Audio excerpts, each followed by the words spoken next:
اعوذ باللہ من الشیطان الرجیم بسم اللہ الرحمن الرحیم۔ ناظرین و سامعین السلام علیکم۔ امید ہے آپ خیریت سے ہوں گے اور ہماری ویڈیو سے استفادہ بھی کر رہے ہوں گے۔ ناظرین، اگر ابھی تک آپ نے ہمارے چینل کو سبسکرائب نہیں کیا تو برائے مہربانی نہ صرف اسے سبسکرائب کر لیں بلکہ اس کے بیل آئیکن پر کلک کر کے آل نوٹیفیکیشنز کی سیٹنگ کا انتخاب کر لیں تاکہ آپ اس پر پیش کی جانے والی کسی بھی ویڈیو سے محروم نہ رہ سکیں۔ ناظرین معظم، ہماری آج کی اس ویڈیو کا عنوان جناب عباس علیہ السلام کے روضہ اقدس کا وہ سرداب ہے جس میں حضرت عباس علمدار علیہ السلام کی اصلی تربت یعنی اصلی قبر موجود ہے۔ ہم سب جانتے ہیں کہ جناب عباس علیہ السلام کی قبر مبارک کے ارد گرد ہر وقت تازہ پانی رواں دواں رہتا ہے جو کہ لا علاج امراض کے لیے اکسیر اور شفا ہے۔ یہ پانی کہاں سے آتا ہے اور کہاں چلا جاتا ہے، اسی پر ہماری آج کی یہ ویڈیو ترتیب دی گئی ہے۔ تو آئیے چلتے ہیں اور دیکھتے ہیں کہ ہماری آج کی ویڈیو میں کیا ہے۔ ناظرین معظم، پورے عراق میں زمین کے نیچے پانی نمکین اور کھارا ہے اور پینے کے قابل نہیں ہے، لیکن حضرت عباس علمدار علیہ السلام کی قبر اقدس والے سرداب میں یعنی تہ خانے میں موجود پانی انتہائی خوش ذائقہ اور بہت شفاف ہے، اور سینکڑوں سال گزر جانے کے باوجود اس کی رنگت اور ذائقے میں کوئی فرق نہیں آیا۔ لاکھوں لوگوں کے وہاں سے پانی لینے کے باوجود بھی یہ پانی کم یا ختم نہیں ہوا۔ اس پانی کے بارے میں علماء کا عمومی تاثر یہ ہے کہ کربلا کے میدان میں شدید پیاس کے باوجود بھی حضرت عباس علیہ السلام نے پانی پر قبضہ کرنے کے بعد اپنے آقا حسین اور ان کے اہل و عیال کی پیاس کو مد نظر رکھتے ہوئے پانی نہیں پیا تھا، لہٰذا یہ پانی حضرت عباس علیہ السلام کے پاس خود چل کر آ گیا ہے۔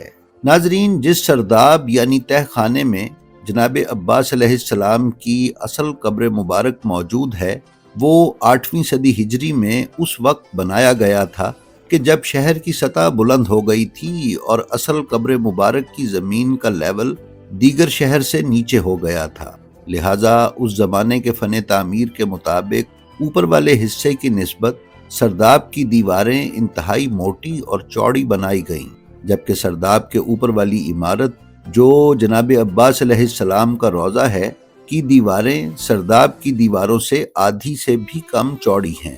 اس تہ خانے میں جانے کے لیے جناب عباس علمدار علیہ السلام کے صحن کے شمال مشرقی حصے میں زریح والی عمارت کی شمالی گیلری کی دیوار میں ایک خوبصورت نقش و نگار والا دروازہ لگا ہوا ہے۔ یہ دروازہ ایک کمرے میں کھلتا ہے کہ جس کمرے کی چوڑائی 3.18 میٹر ہے اور یہ کمرہ تقریباً 2 میٹر تک گیلری کی دیوار کے اندر ہے۔ اسی طرح اس کمرے کا ایک اور دروازہ بھی ہے جو شمالی گیلری میں کھلتا ہے اور یہ دروازہ سونے کا ہے۔ یہاں پہلے چاندی کا دروازہ لگا ہوتا تھا جس کو 2007 میں تبدیل کیا گیا، اور اسی طرح اسی کمرے کے تقریباً درمیان میں زمین میں ایک لوہے کا دروازہ ہے۔ یہ دروازہ اس راستے کا ہے جو سرداب کی طرف جاتا ہے۔ یہ راستہ 8 سیڑھیوں پر مشتمل ہے اور 8 سیڑھیوں کے بعد سرداب کا فرش شروع ہو جاتا ہے۔ جناب عباس علیہ السلام کے روضے کے اس سرداب میں مختلف گیلریاں ہیں۔ اصل قبر مبارک تک جانے والی گیلری کافی تنگ ہے اور بعض جگہ اس گیلری کی چوڑائی میں کچھ غیر محسوس اضافہ بھی ہو جاتا ہے۔ سرداب کی اصل دیواریں گزشتہ زمانے میں استعمال ہونے والی اینٹوں سے بنی ہوئی ہیں۔ ان اینٹوں کی موٹائی آج کل کی اینٹوں سے کافی کم ہے اور ان اینٹوں کو گچ، چونے اور مٹی کی آمیزش سے تیار کردہ مسالے سے جوڑا گیا ہے۔ اب اس سرداب میں ان پرانی دیواروں کو سہارا دینے اور مضبوط کرنے کے لیے ان کے آگے کنکریٹ کی بھرائی کر کے نئی دیواریں بنائی گئی ہیں، جس سے سرداب کی یہ گیلریاں مزید تنگ ہو گئی ہیں۔ حضرت عباس علمدار علیہ السلام کی اصل قبر مبارک سرداب میں موجود ایک مستطیل کمرے کے درمیان میں ہے۔ اس مستطیل کمرے کی لمبائی شمال سے جنوب کی طرف 5.5 میٹر ہے، جبکہ چوڑائی مشرق سے مغرب کی جانب 4.9 میٹر ہے۔ اس مقدس کمرے میں پہنچنے کا راستہ سرداب میں موجود حرم عباس علیہ السلام کی مشرق کی گیلری میں ہے۔ یہ ایک چھوٹا سا راستہ ہے کہ جس کی چوڑائی بہت کم، تقریباً 2.5 فٹ کے قریب ہے۔ قبر اقدس کی طرف جانے والا راستہ 4 سیڑھیوں پر مشتمل ہے، اور ان میں سے 3 سیڑھیاں کچھ بلند ہیں اور چوتھی سیڑھی کچھ کم بلند ہے۔ اس چوتھی سیڑھی کے بعد ایک مستطیل شکل کا چھوٹا سا شگاف ہے، جس میں سے ایک کمزور سا انسان بہت مشکل سے گزر سکتا ہے۔ ناظرین، قبر مقدس والے کمرے کی دیواروں میں کئی شگاف رکھے گئے ہیں، جن میں سے ہوا کا گزر ہوتا ہے، یا اگر کبھی پانی زیادہ بلند ہو جائے تو ان شگافوں سے دوسری طرف نکل جاتا ہے۔ اس پانی کے بارے میں قدیم علماء کا نظریہ یہ تھا کہ یہ دراصل نہر القمہ کا پانی ہے، جو واقعہ کربلا کے بعد زمین میں جذب ہو گئی تھی، اور پھر اس کا پانی زمین کے اندر چلتا ہوا جناب عباس علمدار علیہ السلام کو سلامی پیش کرنے اور جناب عباس علیہ السلام سے اپنی شرمندگی مٹانے کے لیے ان کی اصل قبر اقدس کا طواف کرنے لگا۔ حالانکہ پورا کربلا شہر کھارے اور نمکین پانی کی ایک بہت بڑی زیر زمین جھیل کے اوپر واقع ہے، اور یہ کھارا اور نمکین پانی پورے کربلا میں مختلف زیر زمین راستوں میں گردش کرتا رہتا ہے، اس لیے کربلا کا پانی پینے یا استعمال کے قابل نہیں ہے۔ لیکن جناب عباس علمدار علیہ السلام کے مقدس سرداب میں بہتا ہوا یہ پانی نہ تو کبھی اپنا ذائقہ تبدیل کرتا ہے اور نہ ہی رنگت اور بو، بلکہ پینے میں ایک خوش ذائقہ منرل واٹر کی طرح محسوس ہوتا ہے، اور یہ کبھی کربلا میں موجود زیر زمین دوسرے پانی کے نمکین یا کھارے ذخیرے سے نہیں ملتا۔ ناظرین، ارتضیٰ عباس نقوی اپنی کتاب تاریخ کربلا معلیٰ میں صفحہ 468 پر بیان کرتے ہیں کہ اس پانی کے بارے میں سوال کے جواب میں حوزہ علمیہ نجف اشرف کے ایک عالم نے کہا کہ اگر سوچا جائے تو یہ ایک خدائی کرامت ہے۔ تجربات اس بات پر گواہ ہیں کہ اس پانی سے لا علاج مریضوں کو شفا ملتی ہے، اور چونکہ یہ تمام امور ایک راز ہیں، لہٰذا اس راز سے مکمل آگاہی ائمہ علیہم السلام کے ذریعے ہی ممکن ہے۔ لیکن انسانی طور پر جو بات سمجھ میں آتی ہے وہ یہی ہے کہ پانی اور حضرت عباس علیہ السلام کے درمیان کوئی ایسا گہرا تعلق ہے کہ جس کی وجہ سے یہ معجزاتی پانی یہاں موجود ہے۔ ناظرین، شیخ عباس 36 سال تک علمدار کربلا حضرت ابو الفضل العباس علیہ السلام کے حرم کے خادم رہے ہیں۔ ان کی عمر 74 سال کے قریب ہے۔ انہوں نے حضرت عباس علمدار علیہ السلام کی اصل تربت کے ارد گرد جاری پانی کے بارے میں تشریح کرتے ہوئے کہا کہ پہلے پانی کے 2 چشمے سرداب مطہر میں موجود تھے۔ سینکڑوں سال پہلے سے یہ پانی یہاں موجود تھا، جبکہ پائپ لائنوں کا اس وقت وجود تک نہیں تھا۔ پانی سرداب مقدس میں ایک طرف سے داخل ہو کر دوسری جانب سے نکل جاتا تھا۔ اس پانی کا مزہ معدنی پانی یعنی منرل واٹر سے بھی زیادہ خوشگوار تھا۔ اس سرداب کی سیڑھیاں تھیں اور لوگ اس پانی سے تبرک کے طور پر استفادہ کرتے تھے۔ یہ پانی سردیوں میں گرم اور گرمیوں میں ٹھنڈا ہو جاتا تھا۔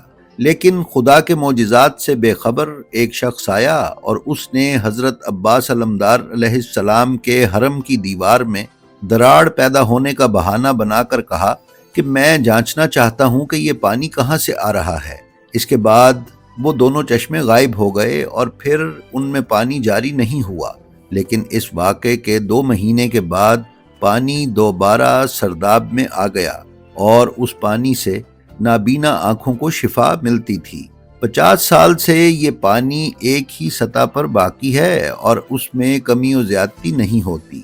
شیخ عباس نے مزید کہا کہ اگر پانی 10 دن تک کسی جگہ رکا رہے تو وہ گندا اور کثیف ہو جاتا ہے، لیکن یہ پانی سرداب کا دروازہ بند ہونے کے باوجود گلاب کی طرح معطر اور خوشبودار ہے۔ شیخ عباس نے بتایا کہ اگرچہ یہ پانی ٹھہرا ہوا معلوم ہوتا ہے، لیکن اس کے رنگ اور ذائقے میں کوئی فرق نہیں پڑتا، اور اس کی دوسری خصوصیت یہ ہے کہ اس پانی کی سطح حضرت عباس علیہ السلام کی قبر مبارک سے بلند ہے، لیکن پانی قبر کے ارد گرد دیوار سے بلند ہو کر قبر مبارک میں داخل نہیں ہوتا۔ ناظرین، شیخ عباس جس شخص کا ذکر کر رہے ہیں وہ برطانوی ماہر تعمیرات اور محقق سر جیمز ووڈ تھا۔ اس نے سرداب اطہر میں موجود اس پانی پر تحقیق کرنے کی غرض سے اجازت لی اور مختلف کاریگروں اور آلات کے ساتھ سرداب میں داخل ہوا۔ جب ان لوگوں نے یہ آلات نصب کیے اور قبر اقدس کے ایک طرف چند فٹ کھدائی کی تو پانی اسی گڑھے میں غائب ہو گیا اور پھر سرداب میں آنا بھی بند ہو گیا، اور یہ سراغ نہ مل سکا کہ یہ پانی کہاں سے یا کس منبع سے آتا تھا۔ شیخ عباس کے مطابق پھر 2 ماہ کے بعد اچانک یہ پانی سرداب میں دوبارہ آ گیا، اور تب سے لے کر اب تک 50-60 سال کا عرصہ گزر جانے کے باوجود اس میں کوئی کمی واقع نہیں ہوئی۔ واقعہ کربلا کے بعد یہ شہر امام حسین اور حضرت عباس علمدار علیہ السلام کے روضوں کے اطراف میں بسنا شروع ہوا۔ امام جعفر صادق علیہ السلام کے دور امامت تک کربلا میں اچھی خاصی آبادی ہو چکی تھی اور کھیتی باڑی اور زراعت بھی ہوتی تھی۔ روضہ حضرت عباس علمدار علیہ السلام کے موجودہ صحن کے شمالی حصے کی دیوار سے تقریباً باہر والی جگہ پر سن 60 ہجری کے بعد سے نہر علقمہ موجود تھی۔ اب تک اس جگہ کو منطقہ بغداد کہا جاتا ہے۔ عباسی دور کے ایک حکمران متوکل عباسی کے حکم پر قبر حسین اور قبر جناب عباس علیہ السلام کو مسمار کر کے اس جگہ پر کاشتکاری کا حکم اس نے جاری کیا، لیکن مسلمان مزدوروں نے اس کام سے انکار کر دیا۔ پھر متوکل عباسی نے اپنے یہودی غلام دیزج کے ذمہ یہ کام لگایا، جس نے امام حسین علیہ السلام کی قبر مطہر کے گرد ہل چلوایا، لیکن بیل قبر مطہر کی طرف نہیں جاتے تھے۔ اس بدبخت نے امام حسین علیہ السلام کی قبر اطہر کو بھی یہودی مزدوروں کی مدد سے کھود ڈالا۔ جب امام کی قبر اقدس کھولی گئی تو اس نے امام علیہ السلام کو قبر کے اندر لیٹا ہوا پایا۔ اس پر ایسا خوف طاری ہوا کہ اس نے قبر اقدس کو فوراً بند کرنے کا حکم دیا۔ پھر نہر علقمی سے پانی قبر مقدس پر چھوڑ دیا گیا تاکہ آثار قبر مٹ جائیں، مگر ایسا نہ ہو سکا اور پانی قبر مطہر کی طرف نہیں جاتا تھا۔ اسی نسبت سے روضہ حسینی کو ہائر بھی کہا جاتا ہے۔ اس واقعے کے بعد نہر علقمی ختم ہو گئی اور اس کا پانی زمین نے جذب کر لیا۔ پھر اس کے بعد اس کا کوئی وجود اس وقت سے لے کر آج تک باقی نہیں ہے، اور جیسا کہ ہم نے پہلے بیان کیا، نہر علقمہ کے زمین میں جذب ہو جانے کے بعد علماء کا یہی خیال ہے کہ جناب عباس علیہ السلام کے سرداب مقدس میں پانی زیر زمین چلے جانے والی نہر علقمہ کا ہے۔ جی تو ناظرین، یہ تھی ہماری آج کی ویڈیو۔ ہمیں امید ہے یہ آپ کو پسند آئی ہوگی۔ ہماری آپ سے درخواست ہے کہ ہماری جو ویڈیو آپ کو پسند آئے اس کو اپنے حلقہ احباب میں ضرور شیئر کریں، اور علوم محمد و آل محمد علیہ السلام کی ترویج و اشاعت میں ہمارے حصہ دار بن۔ اس کے ساتھ ہی ساتھ آپ اپنا اور اپنے متعلقین کا بے حد خیال رکھیں اور خلق خدا میں آسانیاں تقسیم کرتے رہیں۔ خدا آپ کا حامی و ناصر ہو۔ السلام علیکم۔